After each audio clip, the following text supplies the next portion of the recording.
All right, guys. Anthony with Austin Historical Weapons Guild back again. Some more Longsword work tonight. Again, we're located here at Vigilante, our home away from home while pandemic rages and we have nowhere else to go. Tonight, going back to some more fundamentals done with the Master Strikes and kind of do work from more of the bind work you see in Longsword. To me, especially looking in the early German tradition, the Ringak, the Danzig, a lot of finesse and detail is focusing on bind work. The bind is where, in my opinion, most of the fight happens. If you win an exchange without doing any bind work at all, it's not a very good or exciting exchange. It just means you kind of got lucky or just really outclassed your opponent.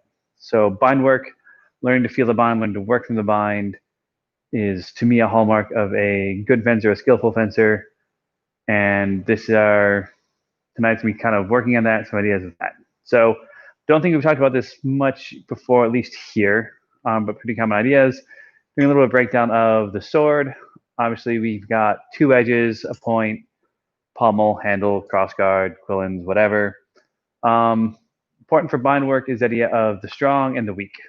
And you can be really simple, break it down to just halves, where you have the strong at the bottom, weak at the top. You can go to quarters, you can go to thirds, whatever you want to get down to.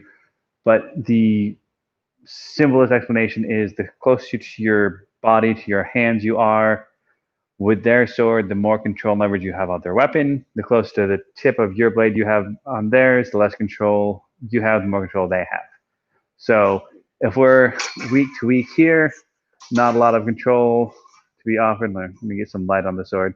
Not a lot of control to be offered, not a lot of utility. If I can get my strong on their weak, I have a lot more leverage, a lot more control. Conversely, if my weak is on their strong, I'm pretty much at their mercy for what's going to happen in the next instant when they start to move their blade. So awareness of that and the ability to play into that is really strong, really important to knowing how the sword works. The other thing to think about is if they're hard or soft on the blade. So if someone is hard on the blade, it doesn't do if they're on their strong or not. Hard means what's their intention, where are they going, what are they pushing for, what are they pushing through. I can cut with my strong, but if I pull away, I'm weak on the blade.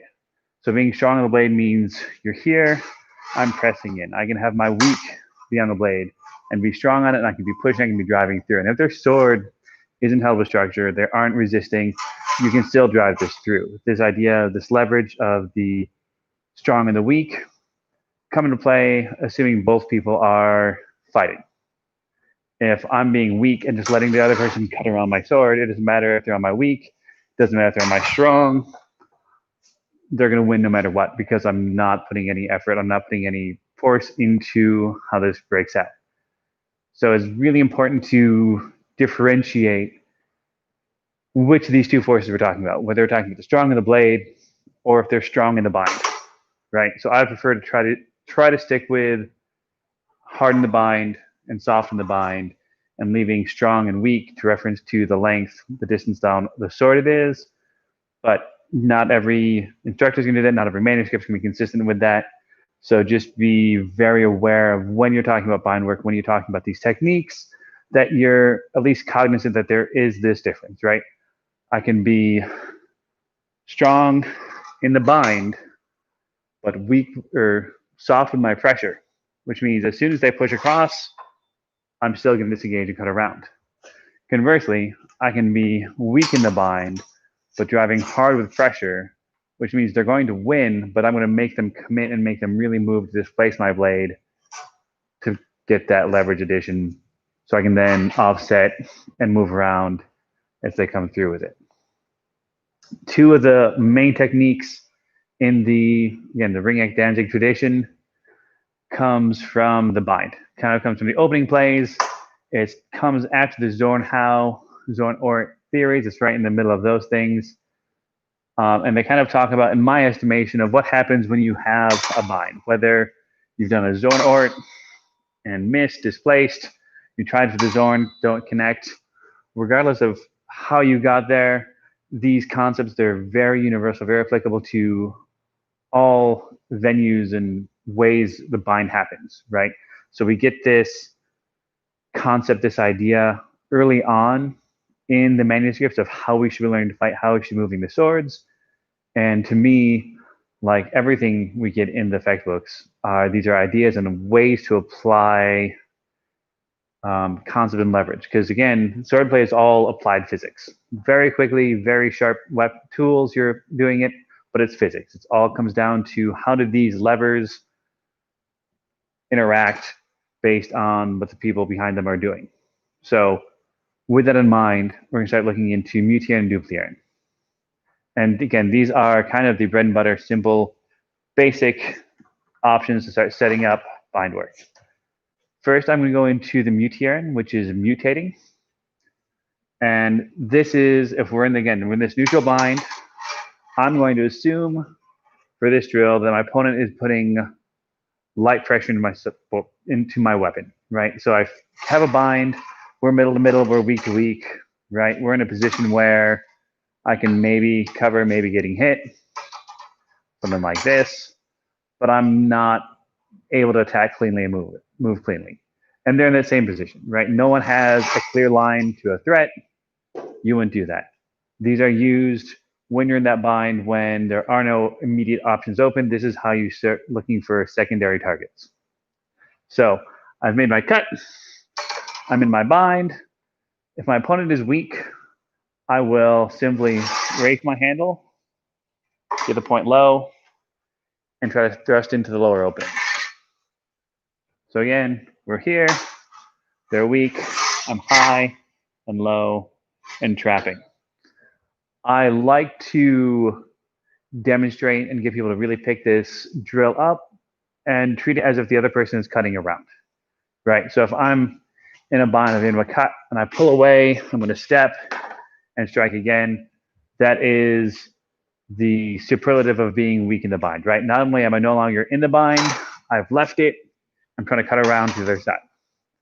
So that is the weakest you can be is leaving the bind altogether.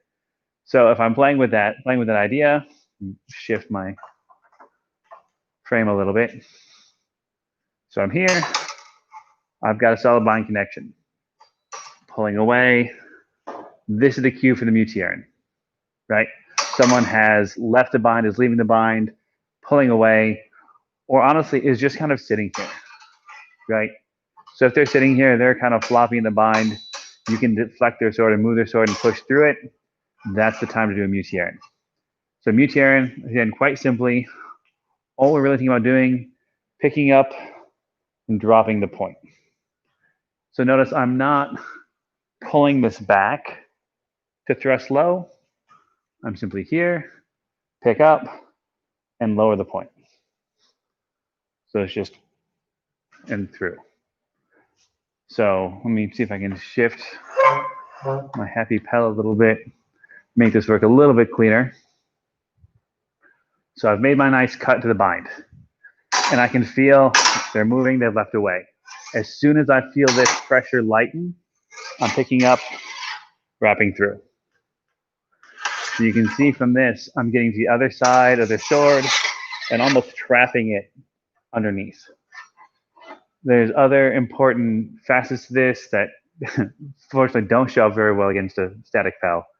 But if you don't trap their sword right, so I can demonstrate here, I trap, I control, everything looks really pretty because they get stuck in traps and I get control of their weapon and everything else. If I don't make that catch, this is still a good position because now this assumed cutting around or whatever else they're going to try to do, you've got your sword high.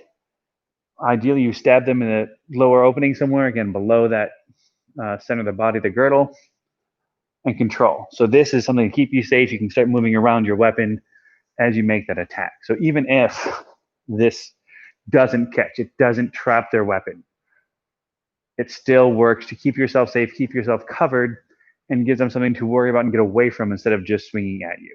So there's multiple intentions, multiple goals to this technique, to the Mutier, where you're just reacting to this feeling of, oh, they're no longer strong in the bind. I'm going high with my hands, low with my point, and generally speaking, walking it in to close that distance out. So that's the first option.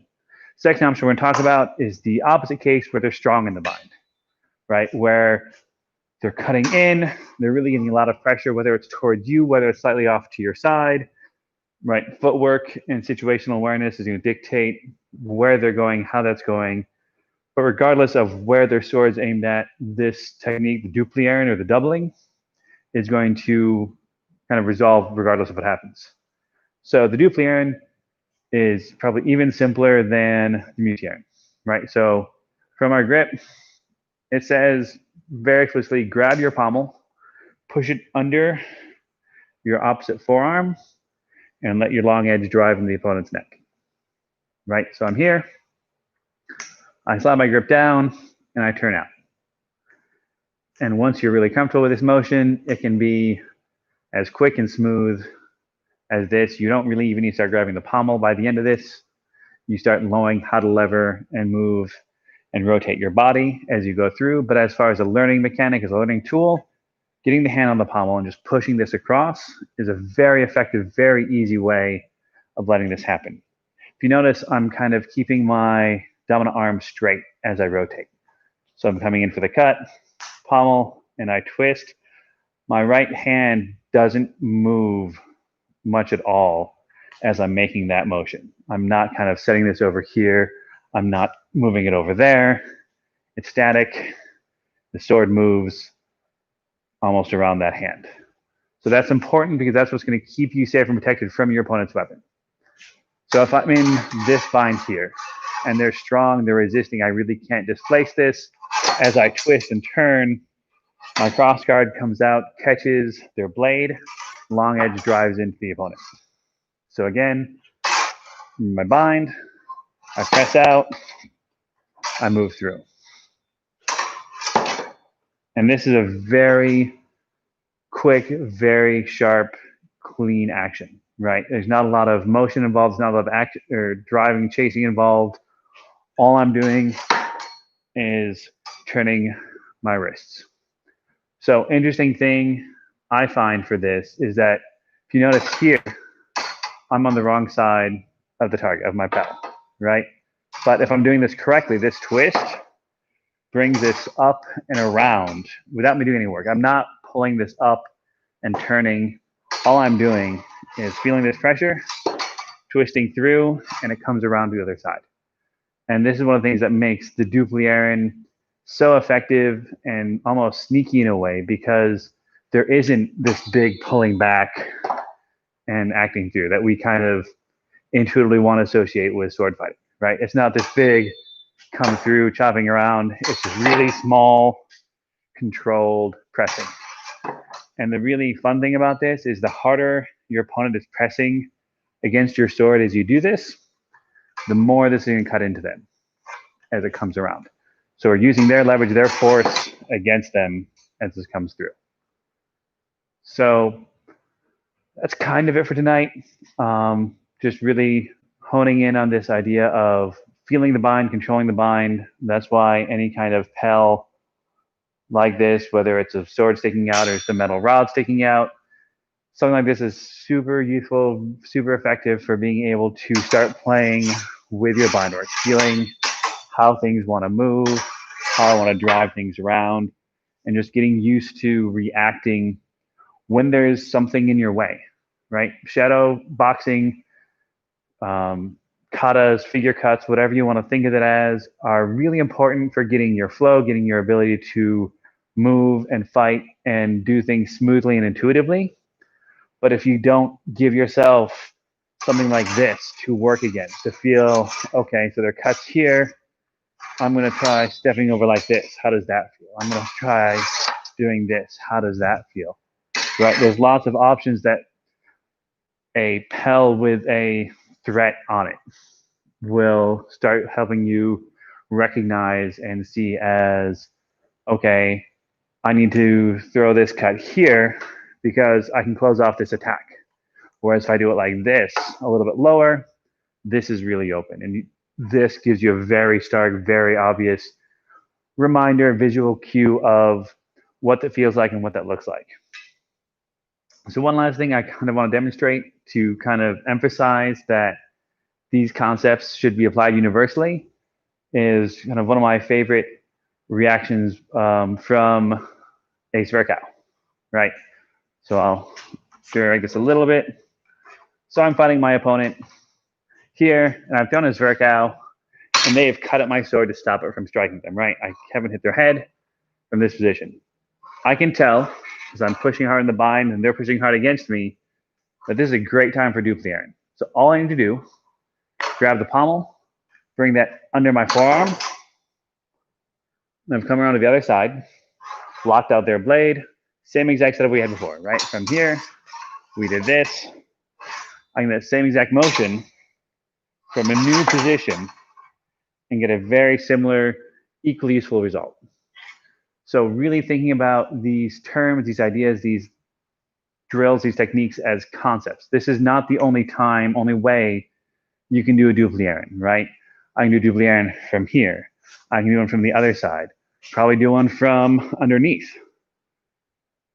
But finding these positions, finding these ways to make these techniques work is what's really going to start setting your sword play, your bind work apart and give you a huge option, huge ledge in any kind of competition situation. So I hope that's useful. I hope that's insightful. As always, feel free to reach out through messages here, email, Facebook, anything like that. I hope everyone has a good weekend, and I'll be back again on Monday.